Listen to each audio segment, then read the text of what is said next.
राधे राधे। आशा करती हूँ कि आप सभी लोग खुश होंगे, स्वस्थ होंगे, मस्त होंगे। श्री गणेशाय नमः।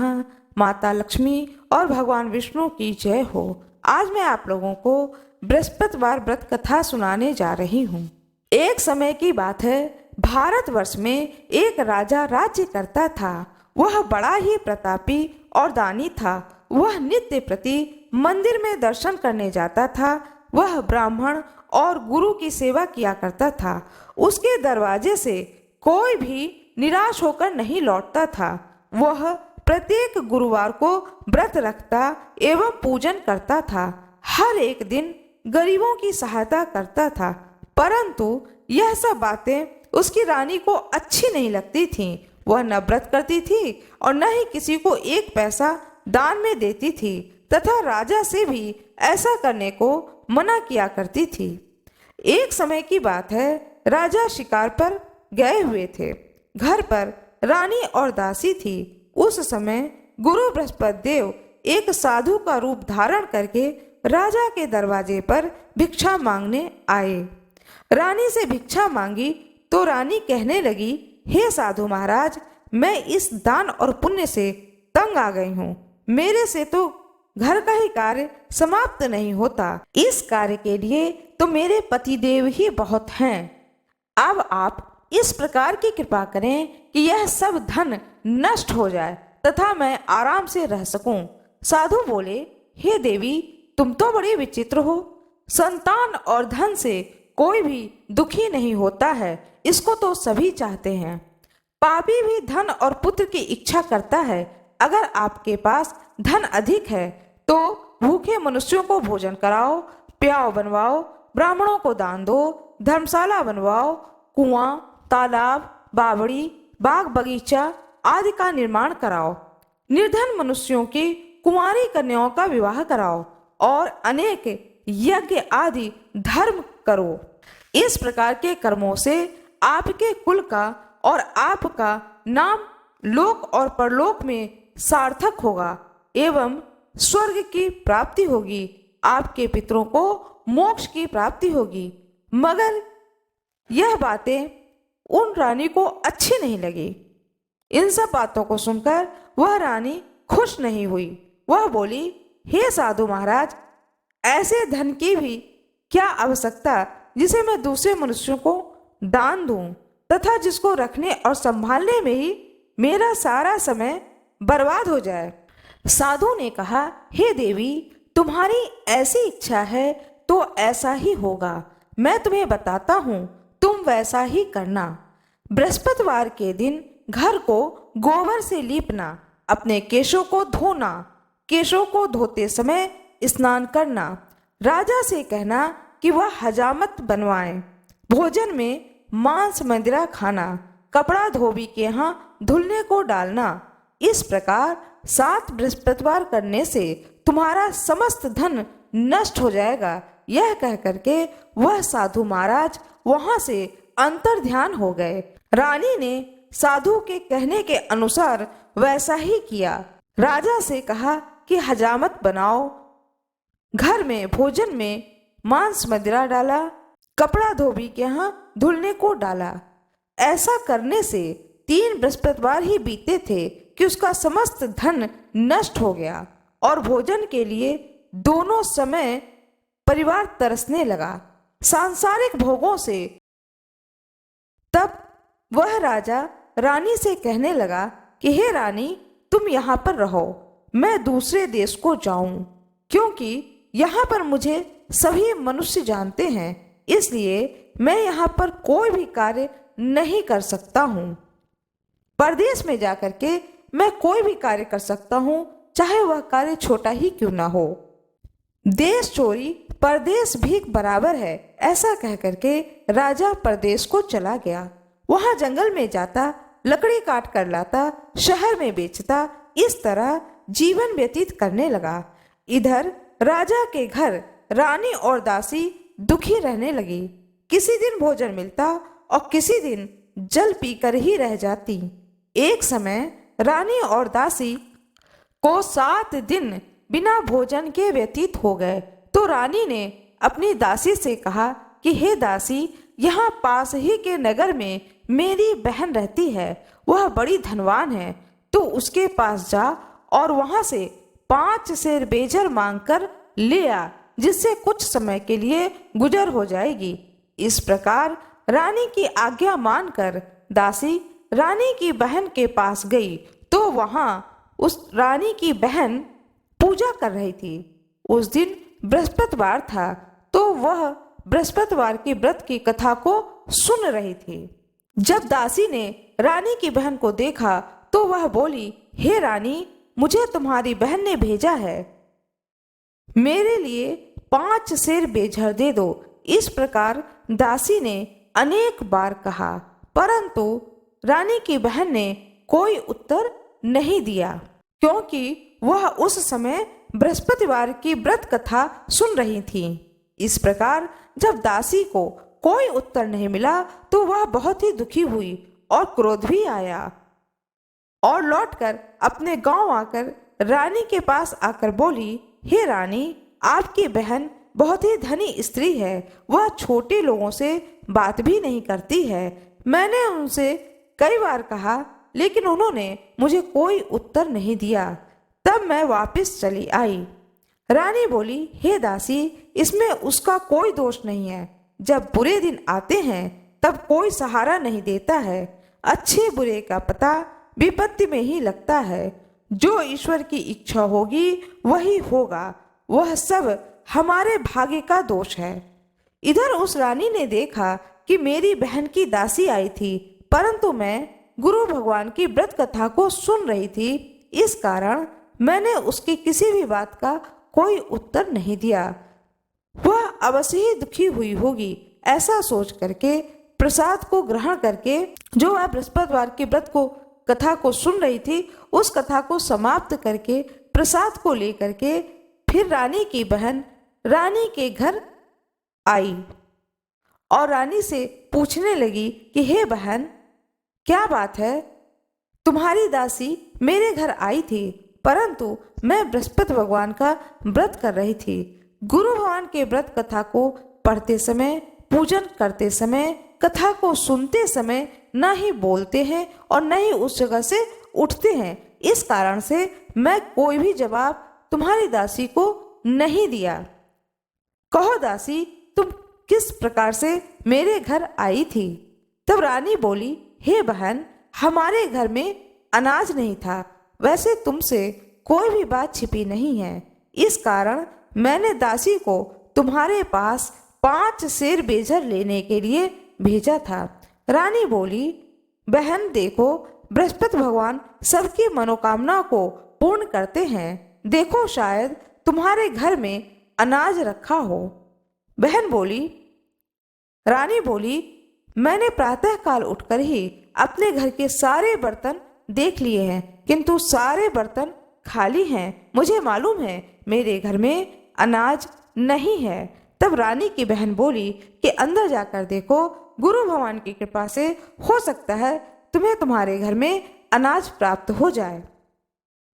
बार बार बहन के कहने पर वह रानी उठी और जा करके अपने घर के अंदर देखा, तो देखती है कि एक घड़े में अनाज रखा हुआ है। इसको देख करके रानी और दासी बहुत ही खुश होती हैं और दासी कहने लगी, हे रानी, देखो, वैसे तो जब हमको अन्न नहीं मिलता है तो हम रोज ही व्रत करते हैं। अगर आप अपनी बहन से बृहस्पतिवार के व्रत की विधि और कथा पूछ लें तो हम लोग उसे भी किया करेंगे। उस रानी ने अपनी बहन से पूछा कि हे बहन, बृहस्पतिवार के व्रत का क्या विधान है? रानी की बहन ने बताया कि बृहस्पतिवार के दिन बृहस्पति भगवान की पूजा की जाती है। उस दिन चने की दाल और मुनक्का से भगवान विष्णु का केले की जड़ में पूजन करनी चाहिए तथा दीपक जलाना चाहिए, पीला भोजन करना चाहिए और बृहस्पति भगवान की कथा को सुनना चाहिए। इस प्रकार पूजन करने से गुरु भगवान प्रसन्न होते हैं, अन्न, पुत्र, धन, यश देते हैं, सारी मनोकामनाओं को पूर्ण करते हैं। रानी और दासी दोनों ने निश्चय किया कि बृहस्पति भगवान का पूजन जरूर करेंगे। 7 रोज बाद जब बृहस्पतिवार का दिन आया तो उन्होंने बृहस्पति भगवान का व्रत रखा। घुड़साल में जाकर के चना गुड़ ले आई तथा केले की जड़ में भगवान विष्णु का पूजन किया। अब पीला भोजन कहाँ से आए तो बेचारी बड़ी ही दुखी हुई, परंतु उन्होंने व्रत किया था, इस कारण गुरु भगवान प्रसन्न थे। गुरु भगवान स्वयं 2 थाली में सुंदर पीला भोजन लेकर आए और दासी को दे करके बोले, हे दासी, यह तुम्हारे और रानी के लिए भोजन है, तुम दोनों करना। दासी भोजन पाकर बड़ी प्रसन्न हुई और रानी से बोली, चलो रानी, हम लोग भोजन करते हैं। रानी को इस विषय में कुछ भी पता नहीं था, इसलिए वह दासी से बोली, तू ही भोजन कर, क्योंकि तू हमारी व्यर्थ में हंसी उड़ाती है। दासी बोली, एक महात्मा भोजन दे के गया है। रानी कहने लगी, वह भोजन तेरे लिए ही दे गया है, तू ही भोजन कर। दासी ने कहा कि वह महात्मा हम दोनों के लिए 2 थालों में भोजन देकर गए हैं, इसलिए हम और तुम दोनों साथ साथ भोजन करेंगे। इस प्रकार रानी और दासी दोनों ने गुरु भगवान को नमस्कार कर भोजन आरंभ किया तथा प्रत्येक बृहस्पतिवार को गुरु भगवान का व्रत और भगवान विष्णु का पूजन करने लगी। बृहस्पति भगवान की कृपा से रानी और दासी के पास धन हो गया। रानी फिर उसी प्रकार से आलस करने लगी। तब दासी बोली, देखो रानी, तुम पहले इस प्रकार आलस करती थी, तुम्हें धन के रखने में कष्ट होता था, इस कारण सभी धन नष्ट हो गया। अब गुरु भगवान की कृपा से धन मिलता है तो फिर तुम्हें आलस होता है। बड़ी मुसीबतों के बाद हमने यह धन पाया है, इसलिए हमें दान पुण्य करना चाहिए, भूखे मनुष्यों को भोजन कराना चाहिए, प्यार लगवाओ, ब्राह्मणों को दान दो, कुआं, तालाब, बावड़ी आदि का निर्माण करो, मंदिर, पाठशाला बनवाओ, कुंवारी कन्याओं का विवाह, धन को शुभ कार्यों में खर्च करो, जिससे तुम्हारे कुल का यश बढ़े तथा स्वर्ग की प्राप्ति हो और पितर प्रसन्न हो। तब रानी ने इसी प्रकार के कर्म करने आरंभ कर दिए। तब तो काफी यश फैलने लगा। एक दिन रानी और दासी विचार करने लगी, न जाने राजा किस दशा में होंगे, उनकी कोई खोज खबर नहीं है। गुरु भगवान से उन्होंने प्रार्थना की। भगवान ने रात्रि में राजा को स्वप्न में कहा, हे राजा, उठ, तेरी रानी तुझको याद करती है, अपने देश को चला जा। राजा प्रातः काल उठा और विचार करने लगा कि स्त्री जाति खाने और पहनने की ही साथी होती है, पर भगवान की आज्ञा को मान करके वह अपने नगर के लिए चलने को तैयार हुआ। इससे पूर्व जब राजा परदेश चला गया था तो दुखी रहने लगा। प्रतिदिन जंगल में से लकड़ी बीनकर लाता और उन्हें शहर में बेचकर अपने दुखी जीवन को बड़ी कठिनता से व्यतीत करता था। एक दिन राजा अपनी पुरानी बातों को याद करके दुखी होकर के रोने लगा। तब उस जंगल में बृहस्पति भगवान एक साधु का रूप धारण कर आए और राजा के पास आकर बोले, हे लकड़हारे, तुम इस सुनसान जंगल में किस चिंता में बैठे हो, मुझको बतलाओ। यह सुन राजा के नेत्रों में जल भर आया। साधु को वंदना करके बोले, हे प्रभु, आप तो सब कुछ जानने वाले हो। इतना कहने पर साधु को अपनी संपूर्ण कथा सुना दी। महात्मा दयालु होते हैं। वे राजा से बोले, हे राजा, तुम्हारी स्त्री ने बृहस्पतिवार का अपराध किया था, जिस कारण तुम्हारी यह दशा हुई है। अब किसी प्रकार की चिंता मत करो, भगवान तुम्हें पहले से अधिक धन देगा। देखो, तुम्हारी स्त्री ने बृहस्पतिवार का व्रत प्रारंभ कर दिया है और तुम मेरा कहा मानकर बृहस्पतिवार का व्रत करो। चने की दाल, गुड़, जल को लोटे में डालकर केले का पूजन करो, कथा कहो अथवा सुनो, भगवान तुम्हारी सब मनोकामनाओं को पूर्ण करेंगे। साधु को प्रसन्न देख करके राजा बोले, हे प्रभु, मुझे लकड़ी बेच करके इतना पैसा नहीं मिलता है जिससे भोजन करने के उपरांत कुछ बचा सकूं। मैंने रात्रि में अपनी रानी को व्याकुल देखा है, मेरे पास कुछ भी नहीं है, जिससे कि उसकी खबर मंगा सकूं। फिर कौन सी कहानी कहूं, वह मुझको कुछ भी मालूम नहीं है। साधु ने कहा, हे राजा, तुम किसी बात की चिंता मत करो। बृहस्पतिवार के दिन तुम रोजाना की तरह लकड़ियां लेकर शहर को जाओ। तुमको रोज से दुगना धन प्राप्त होगा, जिससे तुम भली भांति भोजन कर लोगे और बृहस्पति देव की कृपा से बृहस्पति भगवान की पूजा का सामान भी आ जाएगा। अब मैं तुम्हें बृहस्पतिवार की कथा सुनाने जा रहा हूँ, जो कि इस प्रकार से है। बृहस्पति भगवान की जय हो।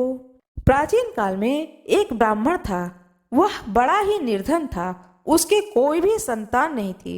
उसकी स्त्री बहुत ही मलिनता के साथ रहती थी। वह न स्नान करती थी, न किसी देवता का पूजन करती थी। प्रातः काल उठते ही सर्वप्रथम भोजन करती, बाद में कोई अन्य कार्य करती थी।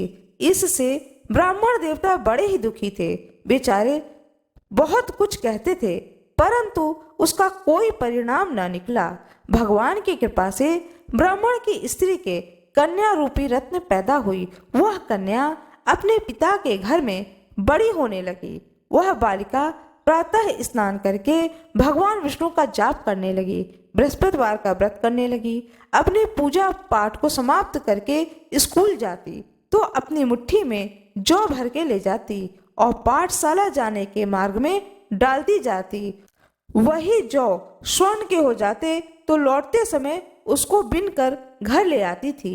एक दिन वह बालिका सूप में उन सोने के जौ को फटक कर साफ कर रही थी। उसकी माँ ने देख लिया और कहा, हे बेटी, सोने के जौ फटकने के लिए सोने का सूप होना चाहिए। दूसरे दिन गुरुवार था। इस कन्या ने व्रत रखा और बृहस्पति देव से प्रार्थना की कि हे प्रभु, मैंने आपकी पूजा यदि सच्चे मन से की है तो मेरे लिए सोने का सूप दे दो। बृहस्पति देव ने उसकी प्रार्थना को स्वीकार कर ली और रोज की तरह कन्या जौ फैलाती हुई जाने लगी। जब लौटकर जौ बिन रही थी तो बृहस्पति देव की कृपा से सोने का सूप उसे मिल गया। वह सूप लेकर के घर आ गई और उससे जौ साफ करने लगी, परंतु उसकी माँ का वही ढंग रहा। एक दिन की बात है, कन्या सोने के सूप में जौ साफ कर रही थी। उस समय उस शहर का राजपुत्र वहां से होकर निकला। इस कन्या के रूप और कार्य को देख करके वह मोहित हो गया तथा अपने घर जाकर भोजन और जल को त्याग कर उदास होकर के लेट गया। राजा को जब इस बात का पता चला तो अपने प्रधानमंत्रियों के साथ में अपने पुत्र के पास गए और बोले, हे बेटा, तुम्हें किस बात का कष्ट है? किसी ने अपमान किया है अथवा कोई और कारण है तो मुझसे कहो। मैं वही कार्य करूंगा जिससे कि तुम्हें प्रसन्नता हो। अपने पिता की बातों को सुनकर राजकुमार ने कहा कि पिताजी, मुझे आपकी कृपा से किसी बात का दुख नहीं है। किसी ने मेरा अपमान नहीं किया है, परंतु मैं उस लड़की के साथ में विवाह करना चाहता हूँ जो सोने के सूप में जौ को साफ कर रही थी। यह सुन राजा को बड़ा ही आश्चर्य हुआ और वह बोला, हे बेटा, इस तरह की कन्या का पता तुम ही बताओ, मैं उसके साथ तुम्हारा विवाह अवश्य ही करवा दूंगा। राजकुमार ने उस लड़की के घर का पता बतलाया। मंत्री उस लड़की के घर गए और ब्राह्मण की कन्या का विवाह राजकुमार के साथ में संपन्न हो गया। कन्या के घर से जाते ही पहले की भांति ब्राह्मण देवता के घर में गरीबी का निवास हो गया। अब भोजन के लिए भी अन्न बड़ी मुश्किल से मिलता था। एक दिन दुखी होकर ब्राह्मण देवता अपनी पुत्री के पास गए। बेटी ने पिता की दुखी अवस्था को देखकर अपनी माँ का समाचार पूछा। तब ब्राह्मण ने सभी हाल कहा और कन्या ने बहुत सा धन दे करके अपने पिता को विदा कर दिया। इस तरह ब्राह्मण का कुछ समय सुखपूर्वक व्यतीत हुआ। कुछ दिन बाद फिर वही हाल हो गया। ब्राह्मण फिर अपनी कन्या के यहाँ गया और सभी हाल कहा तो वह लड़की बोली, हे पिताजी, आप माताजी को यहाँ लिवा लाओ, मैं उन्हें सारी विधि बता दूंगी जिससे घर की गरीबी ही दूर हो जाएगी। वह ब्राह्मण देवता अपनी स्त्री को साथ लेकर पहुंचे। पुत्री अपनी माँ को समझाने लगी, माँ, तुम प्रातःकाल उठकर प्रथम स्नान आदि करके भगवान विष्णु का पूजन करो तो सब दरिद्रता दूर हो जाएगी। परंतु उसकी माँ ने एक भी बात अपनी बेटी की नहीं मानी और प्रातः काल उठकर अपनी पुत्री के बच्चों का जूठन खा लिया। एक दिन उसकी पुत्री को बहुत गुस्सा आया और माँ को एक कोठरी में बंद कर दिया। प्रातः काल उसमें से निकाला तथा स्नान आदि करा के पूजा पाठ करवाया तो उसकी माँ की बुद्धि ठीक हुई और माँ भी बृहस्पति भगवान के व्रत को करना आरंभ कर दिया, जिससे कि उसकी माँ भी बहुत धनवान तथा पुत्रवती हो गई। बृहस्पति जी के प्रभाव से स्वर्ग को प्राप्त हुई तथा वह ब्राह्मण भी सुख पूर्वक इस लोक के सुख को भोग कर स्वर्ग को प्राप्त हुए। इस तरह कहानी कह करके साधु देवता वहां से लोप हो गए। धीरे धीरे समय व्यतीत होने पर फिर वही बृहस्पतिवार का दिन आया। राजा जंगल से लकड़ी काटकर किसी शहर में बेचने गया तो उसे उस दिन से अधिक धन प्राप्त हुआ। राजा ने चना गुड़ आदि लाकर बृहस्पतिवार का व्रत किया, किंतु जब दूसरा बृहस्पतिवार का दिन आया तो वह राजा व्रत करना भूल गया। इस कारण बृहस्पति भगवान राजा से नाराज हो गए। उस दिन उस नगर के राजा ने विशाल यज्ञ का आयोजन किया तथा शहर में यह घोषणा करा दी कि कोई भी मनुष्य अपने घर में भोजन ना बनाए तथा आग भी न जलाएं। समस्त लोग मेरे यहाँ भोजन करने आए। इस आज्ञा को जो नहीं मानेगा उसके लिए फांसी की सजा दी जाएगी। इस तरह की घोषणा संपूर्ण नगर में करवा दी गई।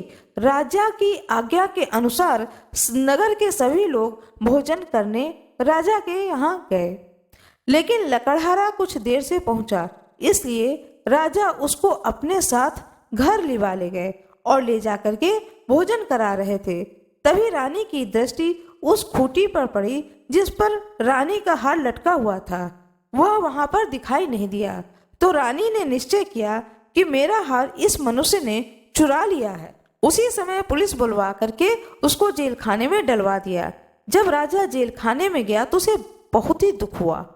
वह दुखी होकर के विचार करने लगा कि मैंने कौन से ऐसे बुरे कर्म किए हैं जिसके कारण से मेरे लिए इतना दुख प्राप्त हुआ। उसी साधु को याद करके रोने लगा जो कि जंगल में मिला था।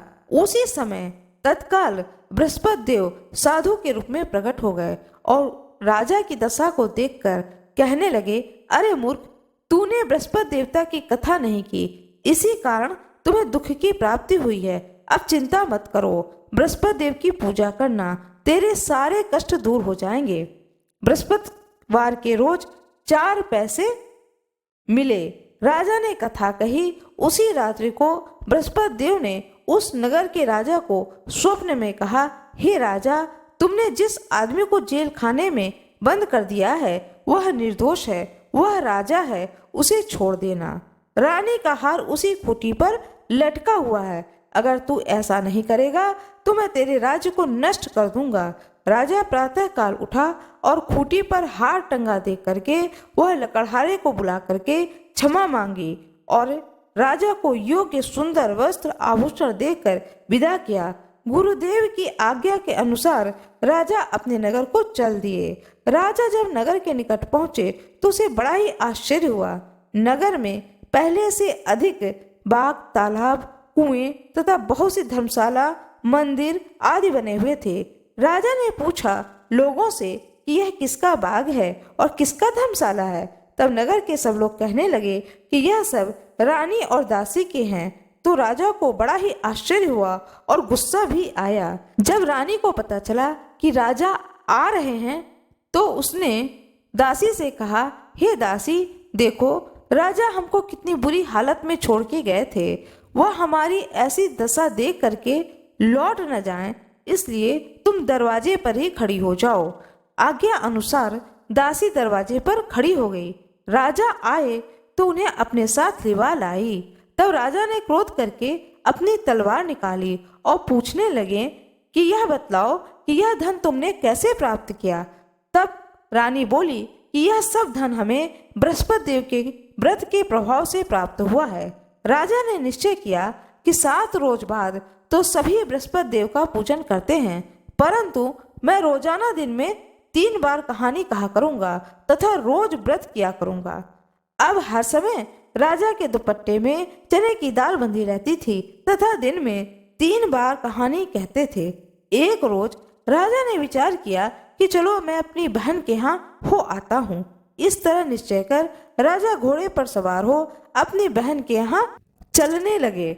मार्ग में उनने देखा कि कुछ आदमी एक मुर्दे को लिए जा रहे हैं। राजा ने उन्हें रोककर कहा कि अरे भाइयों, मेरे बृहस्पतिवार की कथा को सुन लो। वे बोले, हमारा तो आदमी मर गया है, इसको अपनी कथा की पड़ी है। मार्ग में राजा ने देखा कि कुछ आदमी एक मुर्दे को लिए जा रहे हैं। उन्हें रोक करके राजा कहने लगे, अरे भाइयों, मेरे बृहस्पति देव की कथा सुन लो। वे बोले, हमारा तो आदमी मर गया है, इसको अपनी कथा की पड़ी है। परंतु कुछ आदमी बोले, अच्छा कहो, हम तुम्हारी कथा भी सुनेंगे।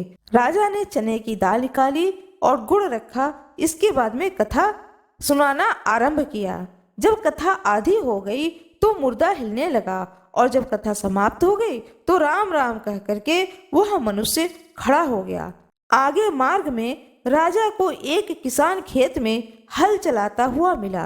राजा ने उसे देखा और बोला कि अरे भैया, तुम मेरी बृहस्पतिवार की कथा को सुन लो।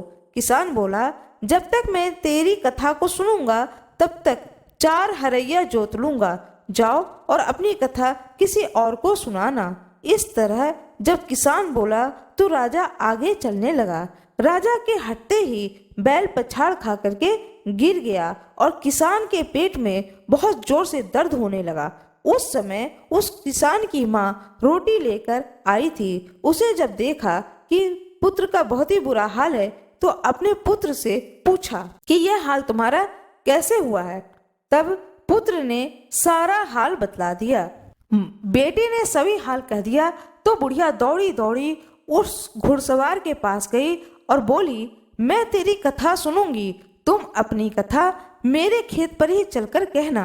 राजा ने बुढ़िया के खेत पर जाकर कथा कही, जिसके सुनते ही वह बैल खड़ा हो गया और किसान के पेट का दर्द बंद हो गया। राजा अपनी बहन के घर पहुंचा। बहन ने भाई की खूब मेहमानी की और दूसरे रोज प्रातः काल राजा जगा तो वह देखने लगा कि यहाँ पर सब लोग भोजन कर रहे हैं। राजा ने अपनी बहन से कहा कि ऐसा कोई मनुष्य नहीं है जिसने भोजन न किया हो और वह व्यक्ति मेरे बृहस्पतिवार की कथा को सुन ले। बहन बोली, हे भैया, यह देश ही ऐसा है, यहाँ लोग पहले भोजन करते हैं, बाद में अन्य कार्य करते हैं। अगर कोई पड़ोस में हो तो मैं देखाऊं। ऐसा कहकर वह देखने चली गई, परंतु उसे कोई भी ऐसा व्यक्ति नहीं मिला जिसने भोजन न किया हो। अतः वह एक कुम्हार के घर गई जिसका लड़का बीमार था। उसे मालूम हुआ कि उनके यहाँ 3 रोज से किसी ने भोजन नहीं किया है। रानी ने अपने भाई को कथा सुनने के लिए कुम्हार से कहा। वह किसान तैयार हो गया। राजा ने जाकर बृहस्पतिवार की कथा कही, जिसको सुनकर उस कुम्हार का लड़का ठीक हो गया। अब तो राजा की प्रशंसा होने लगी। एक दिन राजा ने अपनी बहन से कहा कि हे बहन, हम अपने घर को जाएंगे, तुम भी तैयार हो जाओ। राजा की बहन ने अपनी सास से कहा तो सास बोली, हाँ तुम चली जाओ, परंतु अपने लड़कों को मत ले जाना, क्योंकि तेरे भाई के कोई औलाद नहीं है। बहन ने अपने भाई से कहा कि भैया, मैं तो चलूंगी, लेकिन कोई बालक नहीं जाएगा। राजा बोला, जब कोई बालक ही नहीं जाएगा तब तुम ही क्या करोगी। बड़े दुखी मन से राजा अपने नगर को लौट आया। राजा ने अपनी रानी से कहा कि हम निर्वंशी राजा हैं, हमारा मुंह देखने का धर्म नहीं है और कुछ भोजन आदि नहीं किया। रानी बोली, हे प्रभु, बृहस्पति देव ने हमें सब कुछ दिया है तो हमें औलाद भी अवश्य ही देंगे। उसी रात बृहस्पति देव ने राजा को स्वप्न में कहा कि हे राजा, उठ, सभी सोच को त्याग दे, तेरी रानी गर्भ से है। राजा को यह बात सुनकर के बड़ी ही खुशी हुई। 9वें महीने में रानी के गर्भ से एक सुंदर पुत्र हुआ। तब राजा बोला, हे रानी, स्त्री बिना भोजन के रह सकती है, परंतु बिना कहे नहीं रह सकती है। जब मेरी बहन आए तुम उससे कुछ मत कहना। रानी ने सुनकर हाँ कर दिया। जब राजा की बहन ने यह शुभ समाचार सुना तो वह बहुत खुश हुई तथा बधाई लेकर अपने भाई के यहाँ आई। तभी रानी ने कहा, घोड़ा चढ़कर तो आई नहीं, गधा चढ़ी आई। राजा की बहन बोली, भाई मैं इस प्रकार न कहती तो तुम्हें औलाद कैसे मिलती। बृहस्पति देव ऐसे ही हैं, जैसे जिसकी मन में कामनाएं होती हैं सभी को पूर्ण करते हैं। जो सद्भावना पूर्वक बृहस्पतिवार का व्रत को रखते हैं एवं कथा पढ़ते हैं अथवा कथा सुनाते हैं अथवा कथा को दूसरे को सुनाते हैं, बृहस्पति देव उसकी सभी मनोकामनाओं को पूर्ण करते हैं। भगवान बृहस्पति देव उसकी सदैव रक्षा करते हैं। संसार में सद्भावना से भगवान जी का पूजन व्रत सच्चे हृदय से जो करते हैं उनकी सभी मनोकामनाएं पूर्ण करते हैं। जैसे सच्ची भावना से रानी और राजा ने उनकी कथा का गुणगान किया तो बृहस्पति देव ने उनकी सभी इच्छाओं को पूर्ण किया। इसी प्रकार सब कथा सुनने वालों के और कथा सुनाने वालों के बृहस्पति भगवान सारी मनोकामनाओं को पूर्ण करें। कथा सुनने के बाद में प्रसाद लेकर के जाना चाहिए। हृदय से भगवान बृहस्पति देव का मनन करते हुए उनका जय जयकार करना चाहिए। भगवान विष्णु की जय हो, बृहस्पति भगवान की जय हो, माता लक्ष्मी की जय हो, गणेश भगवान की जय हो। जो कोई भी बृहस्पति देव का व्रत करें, बृहस्पतिवार का व्रत करें। व्रत का क्या विधान है वह विधान भी साथ में आप लोगों को बताने जा रही हूँ। पूजा का विधान क्या है, बहुत ही आसान विधान बताने जा रही हूँ, जिससे कि करने में, इस व्रत को करने में किसी भी प्रकार की दिक्कत ना हो। बहुत लोगों के घर में केले का वृक्ष होता है, बहुत लोगों के घरों में केले का वृक्ष नहीं होता है। तो ऐसी स्थिति में आप किस तरह से बृहस्पतिवार का व्रत करें, यह विधि जो मैं आप लोगों को बताने जा रही हूँ, यह बहुत ही सरल विधि बताने जा रही हूँ, जिससे कि आप व्रत आराम से आसानी से कर सकें, किसी प्रकार का उसमें दिक्कत ना हो। बृहस्पतिवार के दिन प्रातः काल उठें, जितनी जल्दी हो सके उठें। कोई भी व्रत हो उसमें कोशिश करनी चाहिए कि जितनी जल्दी हो सके उठें, अपना नित्य कर्म करें, स्नान ध्यान करें और देवालय में जो नित्य आप पूजा करते हैं उस पूरे पूजन को अवश्य करें। इसके बाद में एक पाटा या चौकी लें, उस पर पीला वस्त्र बिछाएं और बिछा करके भगवान विष्णु की प्रतिमा को रखें। यदि आपके पास में, आपके घर के अंदर केले के वृक्ष नहीं है, कोई गमले में नहीं लगा है, घर के आंगन में नहीं लगा है, बाग बगीचे में नहीं लगा है, तो कोई बात नहीं है। यदि घर के आसपास भी आपको ना मिले तो बहुत लोग सोचते हैं जब हमें ये सब सुविधाएं नहीं मिले तो मैं व्रत क्यों करूं। यदि बृहस्पति व्रत आपको फलता है, किसी किसी को कोई व्रत फलता है, उसे मनोकामनाओं की पूर्ति होती है। यदि ऐसी स्थिति है और ये सुविधाएं नहीं है तो आप व्रत जरूर धारण करें। भगवान विष्णु की वह फोटो को लें जिसमें कि केले के वृक्ष के नीचे सभी लोग पूजा कर रहे हैं और केले के वृक्ष फोटो में दिखाएंगे कि वृक्ष बना हुआ है और वृक्ष के अंदर ही भगवान विष्णु की फोटो बनी हुई है। ऐसा फोटो बाजार से आप खरीद कर लाएं और उसे उस पाटे पर रखें। इससे आपको केले के वृक्ष को ढूंढने की जरूरत नहीं पड़ेगी और उस फोटो का विधि विधान पूर्वक भगवान विष्णु का पूजन करें। जो वृक्ष है उस पर भी जल छिड़के, फूल से जल छिड़का जाता है तो फूल से फोटो पे जल छिड़के, चंदन लगाएं, पीला चंदन लगाएं, भगवान विष्णु के माथे पे पीले चंदन से तिलक करें। जो केले का वृक्ष का फोटो है उस पर भी पीला चंदन लगाएं और जितने भक्तगण बैठ करके पूजा कर रहे हैं ऐसा फोटो आता है तो उन सभी भक्तों के माथे पर पीला चंदन का तिलक लगा दें। फूल चढ़ाएं, पीला फूल चढ़ाएं, पीला फूल ना मिले तो जो भी फूल मिले उस फूल को चढ़ाएं। कटोरी में भोग के लिए रखें चने की दाल, मुनक्का और गुड़। इसे कटोरी में इन तीन चीजों को और साथ में तुलसी दल डाल करके भोग के लिए सामने रखें। दीपक जलाएं, धूपबत्ती जलाएं और फल जो भी आपके पास में फल हो, ऋतु फल हो, उस ऋतु फल को उस पाटे पे रख करके भगवान के सामने भोग स्वरूप रखते हैं। इसके बाद में 11 बार ओम गण गणपते नमः, ओम गण गणपते नमः, ओम गण गणपते नमः, ओम गण गणपते नमः, ओम गण गणपते नमः, ओम गण गणपते नमः, ओम गण गणपते नमः। भगवान गणेश को अवश्य ही याद करें। इसके बाद में आप बृहस्पति भगवान के जो व्रत कथा है उसको पढ़ें अथवा सुने। कोशिश करनी चाहिए कि स्वयं भी पीले रंग का ही वस्त्र धारण करें। स्वयं के माथे पर भी जो चंदन आपने भगवान को लगाया है उसी उंगली से चंदन का टीका अपने माथे पर भी लगा लें और बैठ करके भगवान का कथा सुने। कोई भी जब कथा सुनी जाती है तो हाथ में पुष्प ले लेना चाहिए, अक्षत ले लेना चाहिए। खाली हाथ कभी भी कथा नहीं सुननी चाहिए। आशा करती हूँ कि आप लोगों को यह बृहस्पतिवार की व्रत कथा अवश्य ही अच्छी लगी होगी। कृपया वीडियो को लाइक जरूर करिएगा, चैनल को सब्सक्राइब करिएगा, बेल आइकन अवश्य ही दबाइएगा। आप सभी लोगों का बहुत बहुत धन्यवाद।